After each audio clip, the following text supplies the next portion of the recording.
नहीं, मैं सिया राम का मिलन बिल्कुल भी नहीं होने दूंगी। इन दोनों को एक कभी नहीं होने दूंगी, कभी नहीं।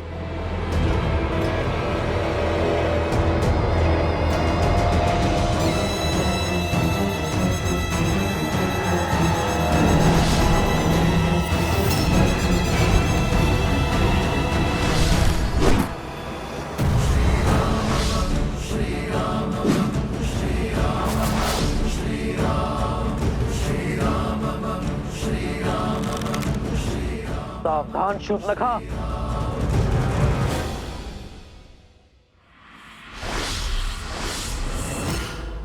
नहीं होने दूंगी मैं ये मधुर मिलन, नहीं होने दूंगी इस वियोग का अंत। जो करना है कर लो राम, ले सकते हो तो ले लो मेरे प्राण।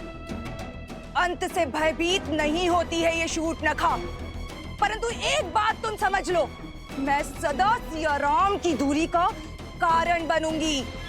तुमने मेरा परिवार, मेरे कुल, सबका अंत कर दिया और आज मैं तुम दोनों की मिलने की इस आस का अंत कर दूंगी। सियाराम सदा एक थे, एक हैं और एक रहेंगे। संसार का कोई भी बल इतना सबल नहीं शूर्पणखा जो सियाराम को भिन्न कर सके। तो करो अपनी मर्यादा भंग, उठाओ अस्त्र और कर दो एक स्त्री का संहार। शूर्पणखा, सब समाप्त हो गया, किंतु तुम फिर भी नहीं समझे कि प्रभु श्री राम स्वयं नारायण का स्वरूप है और माता सीता साक्षात लक्ष्मी का रूप। अब तो समझ जाओ। मौन, मौन हो जाओ लंका भेदी, विश्वासघाती। तुम श्राप हो हमारे कुल पे, श्राप। श्राप तो तुम हो शूर्पणखा।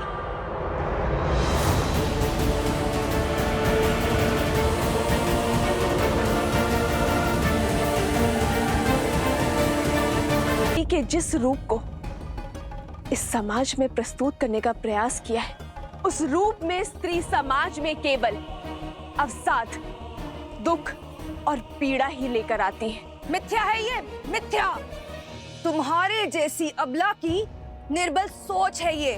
निर्बल तो वो होता है जिसके मन को प्रतिशोध की चोट कचोटती है।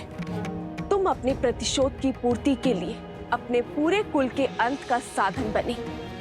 इस यात्रा में अपने पुत्र, अपने भतीजे मेघनाथ, अतिकाय, अपने भाई खरदूषण, कुंभकर्ण, दशानन रावण के अंत का साधन बने। इस घोर संग्राम के बाद भी तुमने अपने भाई सहस्त्रमुख रावण को समझाकर उसका पथ बदलने का प्रयास नहीं किया, बल्कि उसे भड़काया और अपनी मलिन सोच और अपनी मलिन इच्छा की पूर्ति करने की चेष्टा करती रही।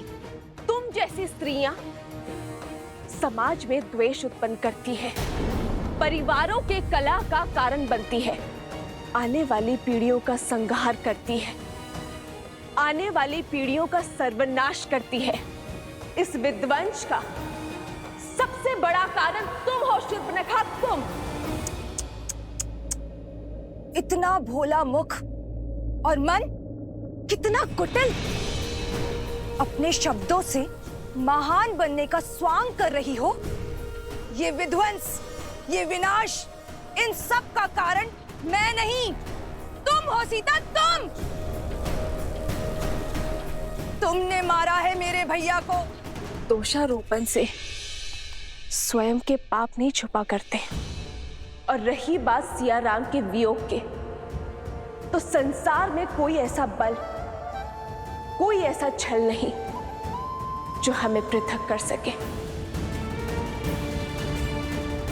और जब जब सिया राम भिन्न हुए तो किसी उद्देश्य के लिए हुए, और आगे भी हम अपने उद्देश्य की हर कसौटी पर खड़े उतरेंगे। और ये दूरी केवल हमारे तन की है, हमारे मन तो उसी दिन एक हो गए थे जिस दिन अग्नि को साक्षी मानकर हम विवाह के बंधन में बंधे थे।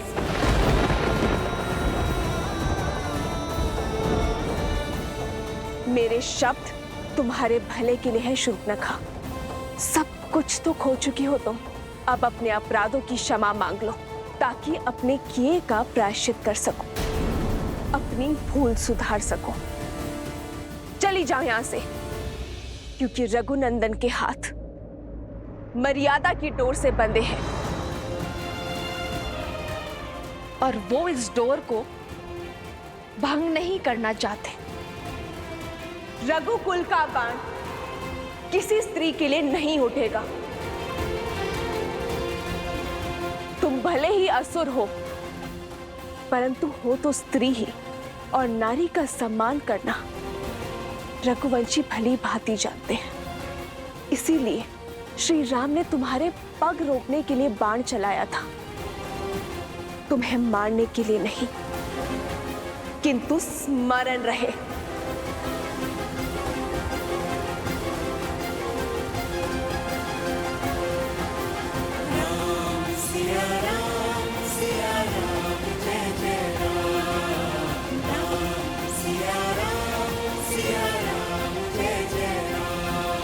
यदि पुनः तुमने रघुकुल पर कुदृष्टि डाली तो तुम्हारा संहार मैं स्वयं करूंगी।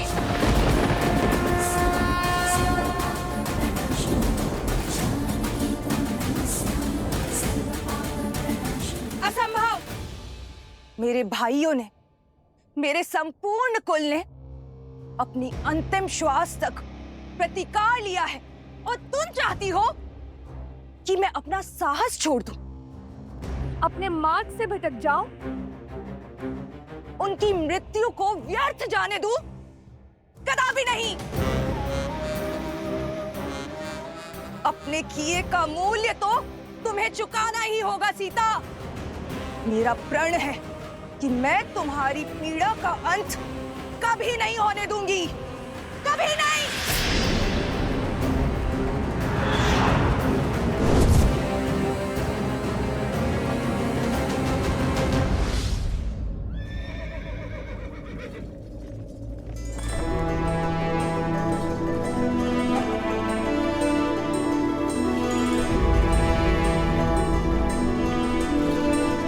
ये क्या? पिताश्री का रथ यहाँ। हनुमान जी भी तो हथियार लेकर आए थे ना माता को।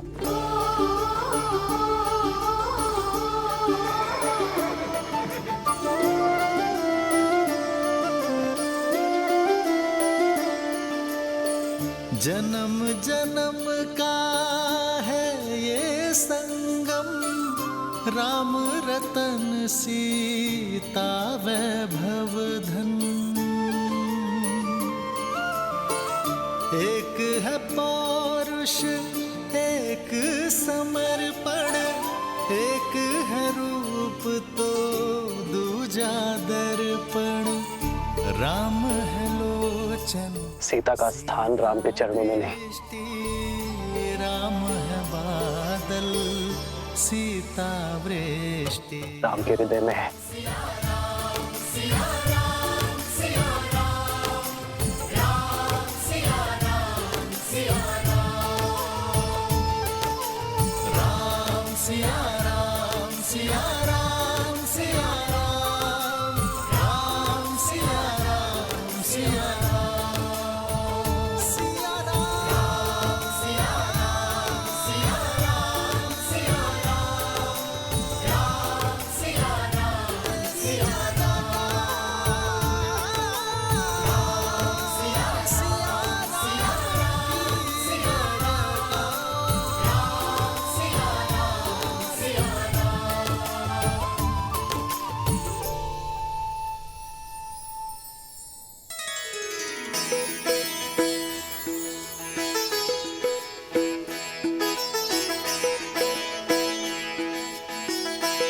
प्रभु, आपका ये अलौकिक मिलन अयोध्या पे छाए दुख के हर बादल को हटा देगा।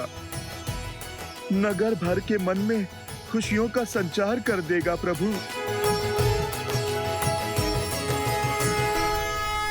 माता पिताश्री,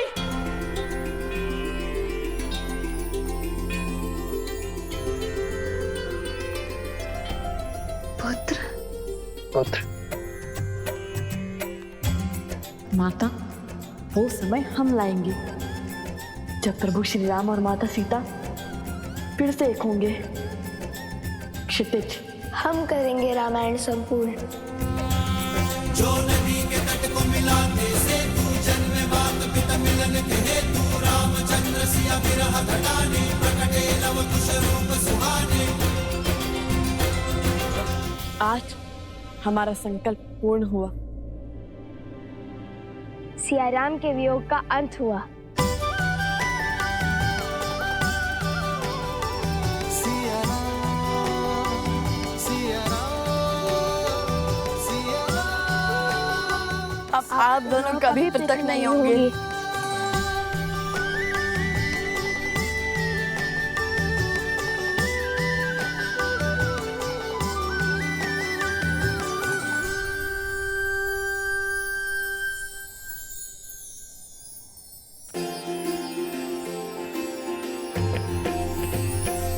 हो मंगल भवन मंगल हारी, प्रभु सुदशरथ अजर बिहारी।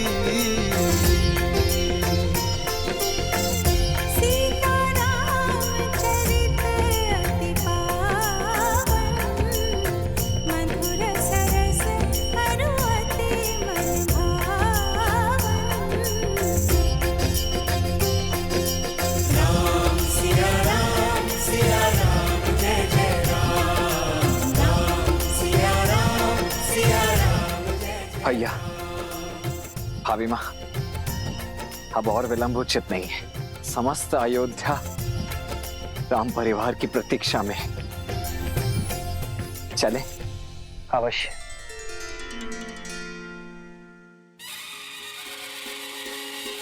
नहीं और भाई सूरज जागा पाए अमृत ये मन प्यासा पतझड़ बीता मधुरत आई बंदे जैसे सुध पाई। सज रहो अयोध्या सारी, क्योंकि हमारे महाराज और महारानी जो पधार रहे हैं। राम जी सिया पधारे सरयू के किनारे, द्वार सजाओ संग साथिया सौभाग्य। जय सिया राम, जय सिया राम, स्वागत में जय सिया राम, जय सिया राम, जय सिया राम।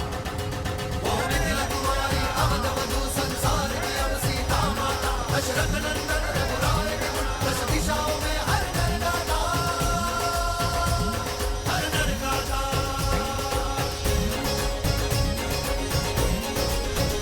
सिया राम, सिया राम, सिया राम, सिया राम। हमें क्षमा कर दीजिए महारानी सीता, हमें क्षमा कर दीजिए।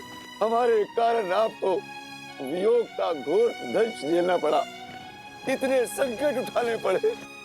हमें क्षमा कर दीजिए महारानी सीता। महारानी हमें क्षमा कर दीजिए, हमें क्षमा कर दीजिए महारानी, हमें क्षमा कर दीजिए महारानी। रथ रोको सारथी।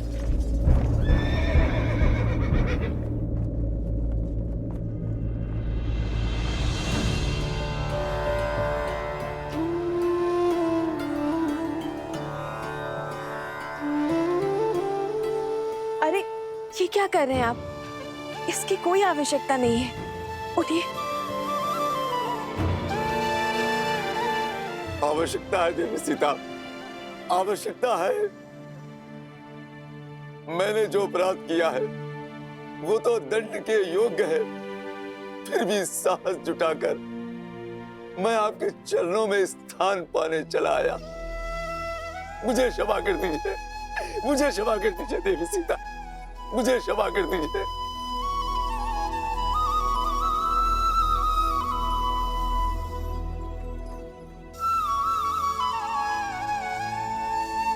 जब आपकी पत्नी ने आपको क्षमा कर दिया है, तो मैं कौन होती हूँ आपको दंड देने वाली? इसे एक बुरा स्वप्न समझकर भूल जाइए और राम राज्य की परिकल्पना को साकार करने में जुट जाइए। शुभ घड़ी है। चलिए अपने आंसू पोंछिए और आप भी।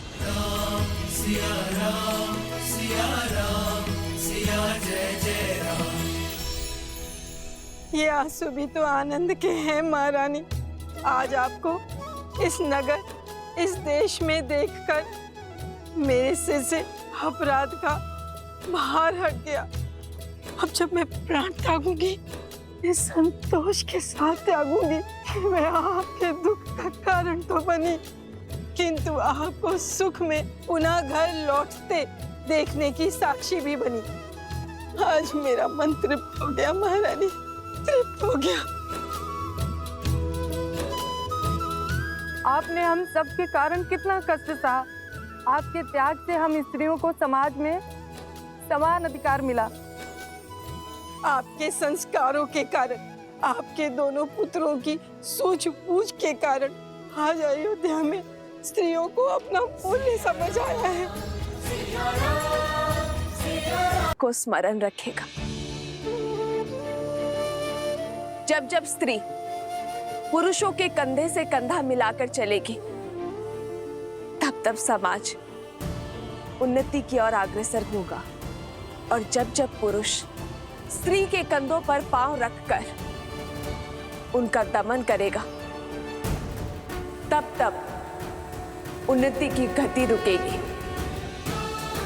एक योग्य बालक अपने परिवार को आगे लेकर जाता है, किंतु एक योग्य बालिका पूरे समाज को आगे लेकर जाती है। और ये सब नारियों के प्रयासों के कारण ही संभव हो सकता है। ये जो संस्कार आपने पाए, इस सीख को अपनी आने वाली पीढ़ियों को अवश्य देना। जय सिया राम। जय सिया राम। जय सिया राम। जय सिया राम।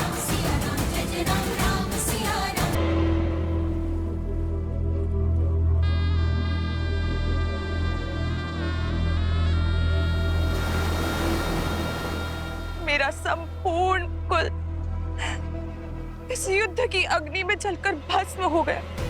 बलिदान तो सबने दिए, परंतु कोई भी अपने लक्ष्य से नहीं डिगा। और अब मैं भी नहीं डिगूंगी। तुम्हारा अंत नहीं कर सकती तो क्या हुआ, परंतु तुम्हें और सीता को जीवन भर की पीड़ा तो दे ही सकती हूं ना। तुम्हारे आने वाले कुल का नाश तो कर ही सकती हूं राम।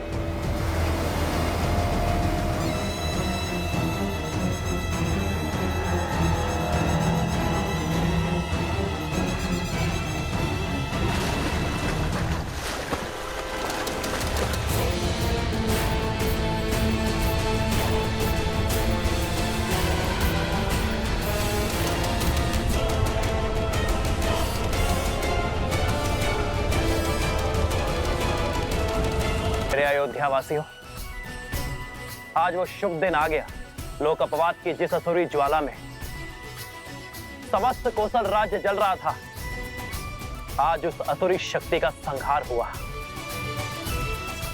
और उसका श्रेय देवी सीता को जाता है।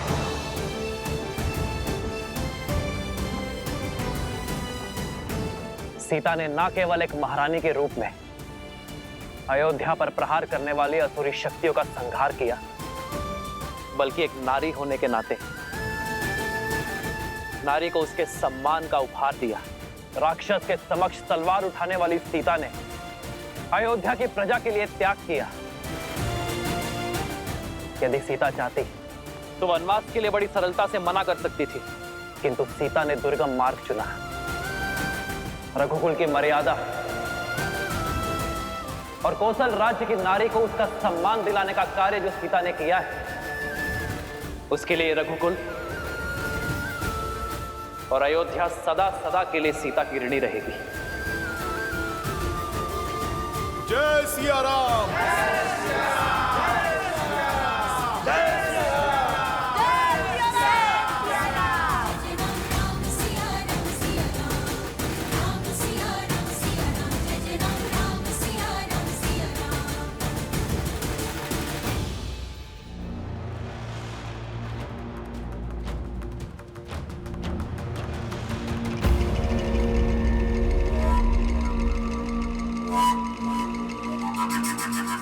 उठो पिंगलाक्ष, तुम्हारा तप पूर्ण होने का समय आ गया है।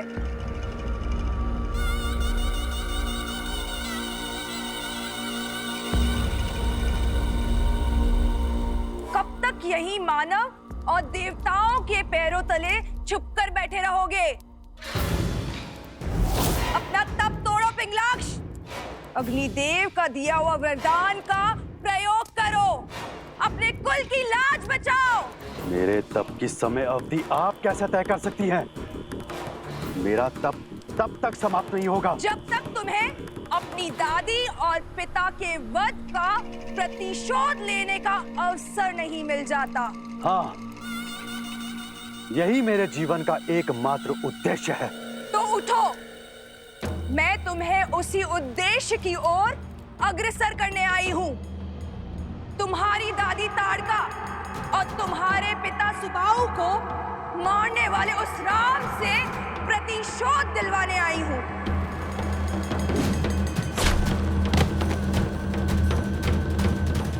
उस राम ने ही तुम्हारी दादी और पिता को मारा है, तुम्हारे जीवन में विध्वंस बोया। अब मैं तुम्हें प्रतिशोध लेने का अवसर देती हूँ, उसके पुत्रों को मारने का मार्ग बताती हूँ।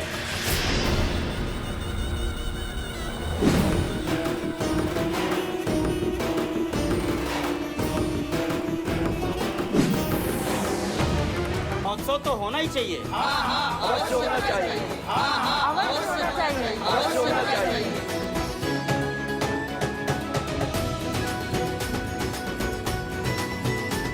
अयोध्या की महारानी और मेरी माता पुनः अयोध्या लौटी हैं। अपूर्ण अयोध्या आज पूर्ण हुई है। महाउत्सव तो होना ही चाहिए। उत्सव होना चाहिए।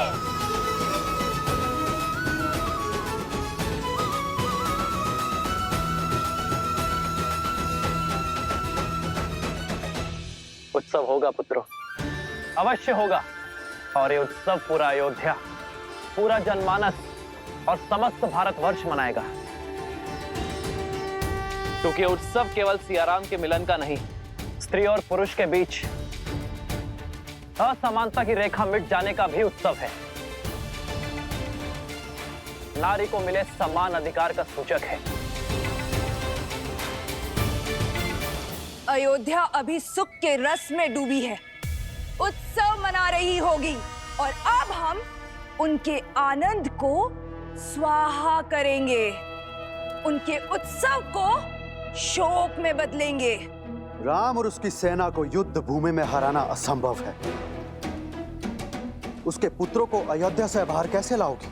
वो तुम मुझ पर छोड़ दो, शीघ्र ही तुम्हें वो अवसर प्राप्त होगा। तुम केवल अपनी सेना को सज्ज करो।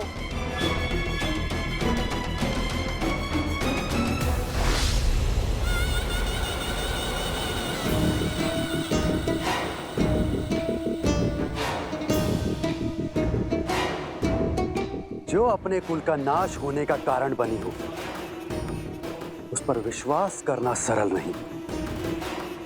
स्मरण रहे, यदि कुछ भी अनिष्ट हुआ तो मेरी अग्नि सबसे पहले तुम्हें जलाकर भस्म करेगी शूर्पणखा। भैया मैं तो कहता हूँ इस पुनर्मिलन के महोत्सव में राजा, महाराजा, संतगण और सभी ऋषियों को आमंत्रित किया जाए। ये उत्सव इतना बड़ा हो कि ये संसार आने वाली कई सदियों तक स्मरण रखे। अवश्य सभी को निमंत्रण भेजा जाए। पिताश्री, पिताश्री, हम स्वयं जाएंगे मिथिला नरेश को निमंत्रण देने। अवश्य पुत्र, किंतु इस बार मिथिला नरेश को नहीं, अपने नानाश्री को निमंत्रण देना। तो निश्चित रहा, अगली पूर्णिमा को अयोध्या में उत्सव होगा। पुरुषों और स्त्रियों के बीच के भेदभाव को समाप्त होने का और संसार से उस असुरी शक्ति का नाश होने का। जय सिया राम! जय सिया राम! जय सिया राम! जय सिया राम!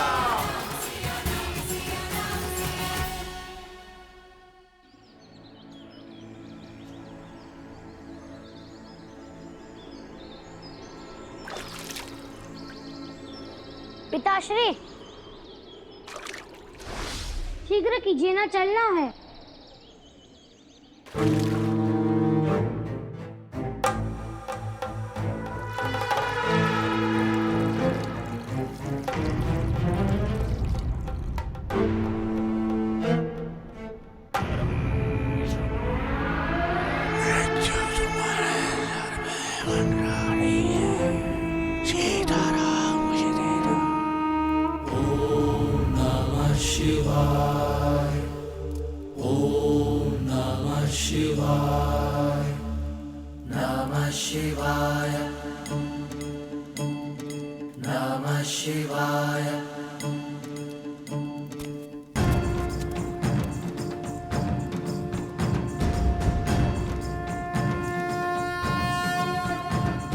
मिथिला जाने को सच हो गए दोनों।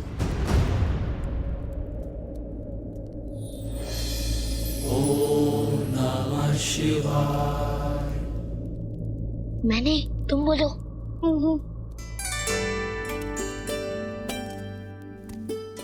क्या हुआ? और तुम सब यहाँ क्या कर रहे हो? माता, वो हम सभी का मत था कि जाने से पूर्व आपके हाथों से बना स्वादिष्ट भोजन मिल जाता तो आप यहाँ हैं, तो ये बेचारे तो वर्षों से प्रतीक्षा कर रहे हैं आपके हाथों के भोजन खाने को। यहाँ गुरुवर वशिष्ठ का आदेश है कि शुक्ल पक्ष के शुभ दिन पर ही मैं और तुम्हारे पिताश्री अयोध्या के सिंहासन पर विराजमान हो। तब तक मैं वहां नहीं जा सकती, यहीं रहूंगी। दृष्टि का आनंद लेने के स्थान पर आप पुनः वनवासिनी बन गई।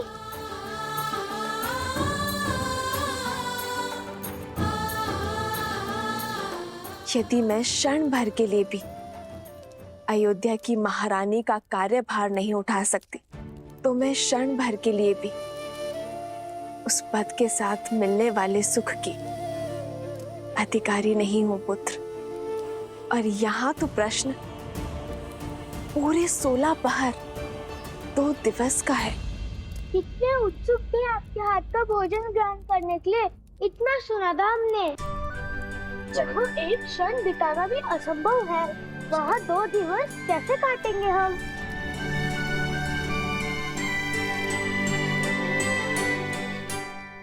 मैं बताता हूँ।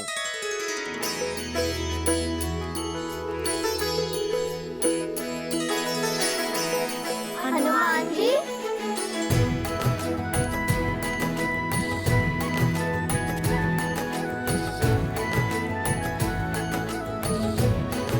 इस दुविधा को सुलझाने का मार्ग है मेरे पास। ऐसा अद्भुत मार्ग जिससे तुम्हारा समय भी कटेगा और माता के हाथों बने भोज का आनंद भी 2 गुना हो जाएगा।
मार सकते हो, किंतु मेरी सोच को नहीं।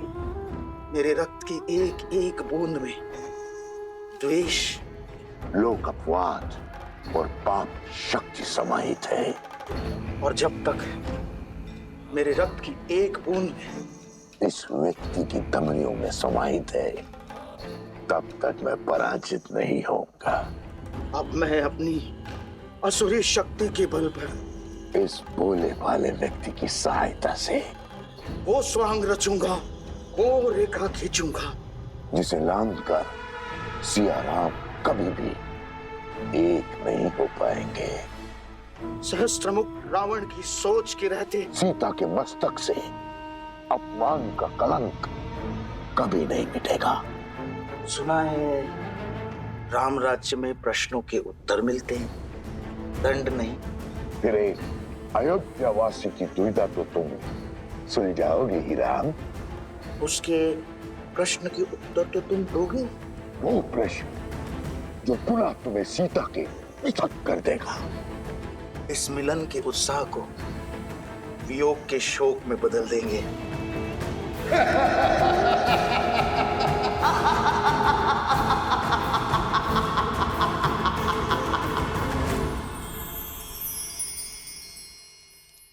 ये देखो बालकों, एक नहीं दो उपाय हैं।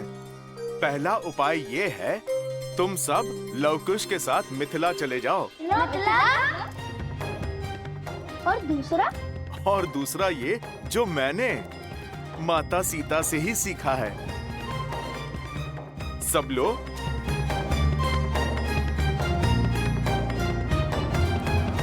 लो, सब लो। ये क्या हनुमान जी, इसमें बड़ी माता श्री के हाथों का साथ थोड़ी मिलेगा। अरे इसे खाना नहीं, इस पे अपनी इच्छा के व्यंजन लिखने हैं। तुम्हें माता के हाथों से जो खाना है उसकी सूची बनानी है। सूची? अर्थात माता को तो भांति भांति के पकवान बनाने आते हैं।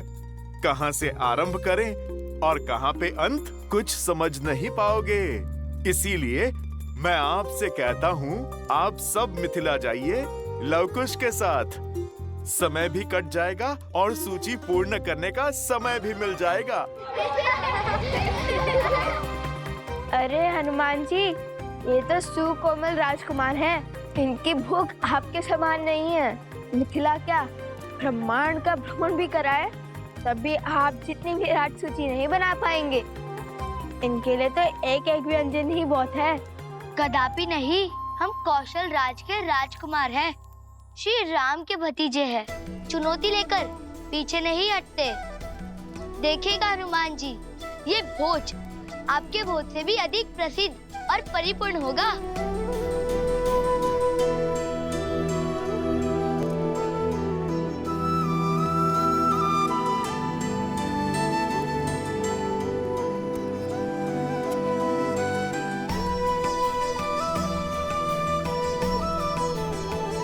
आयुष्मान बाबा,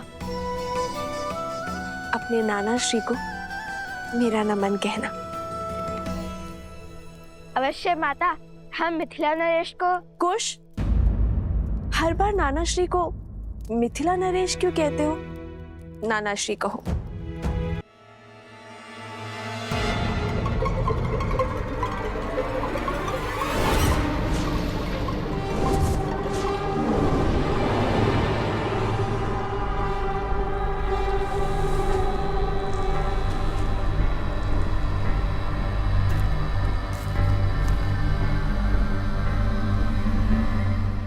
सावधान, लवकुश अयोध्या से निकल रहे हैं।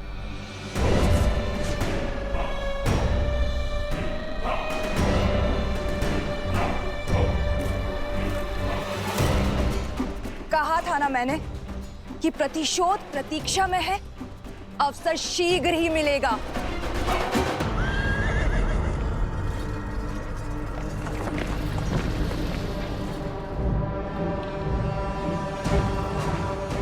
ये निकल तो गए हैं, पर मिथिला पहुंचेंगे नहीं।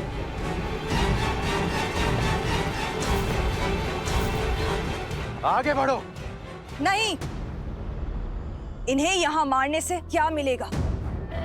संसार समझेगा कि कुछ असुरों ने अपना प्रतिशोध लेने के लिए इन्हें यहाँ मार डाला।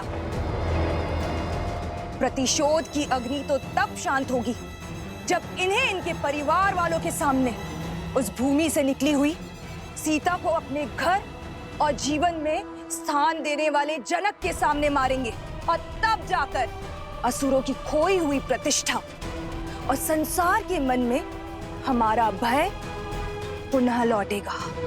पुत्र, भोजन आरंभ करो, मैं अभी आई। देखिए ना कितने दुर्लभ पुष्प लेकर आई हूँ। आधे माह तक सुगंध देते हैं ये और मुरझाते भी नहीं है। मुझे मार्ग में मिले तो मैं ले आई। ये हम महाराज राम और महारानी सीता को महोत्सव में भेंट करेंगे। हमारी ये तुच्छ भेंट उनके चरणों की शोभा बढ़ाएगी। क्यों?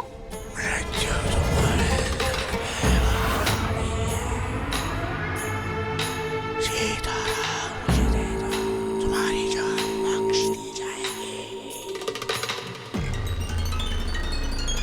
उपहार तो उन्हें मिलना ही चाहिए। क्यों? जी। किंतु ये नहीं।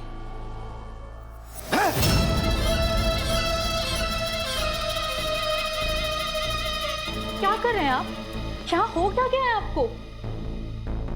जिस राम और सीता की तुम बात कर रही हो ना, उन्हें ये पवित्र और सुगंधित पुष्प नहीं, कांटों का हार मिलना चाहिए।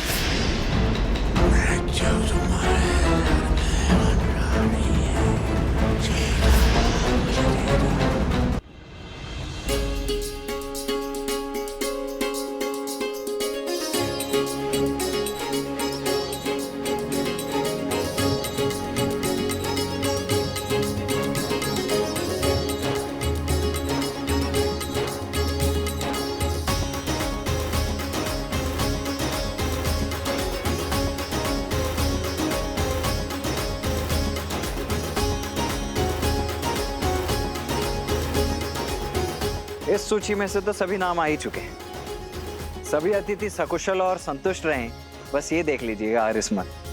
जी राजानुज। चलिए अब नगर की ओर भी देख लेते हैं, वहां क्या तैयारी चल रही। आइए। और पुष्प का प्रबंध करो। जी लाता हूं। नव वधू की भांति सजनी चाहिए संपूर्ण अयोध्या। रुको, मैं कह रहा हूं रुक जाओ। ये क्या कर रहे हो तुम सब? हैं? मति भ्रष्ट हो गई है तुम्हारी। जानते नहीं महोत्सव की तैयारी चल रही है, क्यों रोक रहे हो इतने पावन कार्य को? मलिन चरित्र के स्वागत के लिए उत्सव नहीं हुआ करते। और क्या प्रमाण है? क्या प्रमाण है कि सीता पवित्र है? अरे 12 वर्षों के बाद लौटी है वो। पता नहीं ऐसा क्या देख लिया श्री राम ने और क्या सिद्ध कर लिया सीता ने।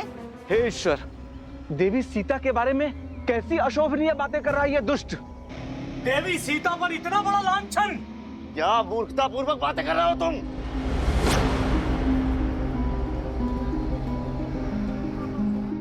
सत्य बोल रहा हूं मैं, केवल सत्य। अरे हमने सीता को इसलिए अपनाया क्योंकि उन्होंने स्त्रियों के अधिकार की बात की, उन्हें सम्मान दिलाया। किंतु प्रश्न तो ये है, क्या सीता पुनः राज सिंहासन पर बैठने के योग्य है? क्यों महल में प्रवेश से पहले वो 2 दिन मंदिर में तप कर रही है ताकि उसके पाप धुल जाए? तो साहसी मानो, छोड़ दो मुझे, मैं इसके प्राण ले लूंगा। मेरे अंत से मेरे प्रश्न समाप्त नहीं होंगे। हमें पुनः अभी चलकर सीता से अग्नि परीक्षा की मांग करनी चाहिए। देखा, सुना आप लोगों ने कैसी बातें कर रहा है ये पापी? पाप मुझ में नहीं, श्री राम के इस निर्णय में। यदि सीता को राज सिंहासन पर बैठना है तो उसे हम अयोध्या वासियों के समक्ष अग्नि परीक्षा देनी ही होगी। निर्लज्ज! गुस्सा से! शांत।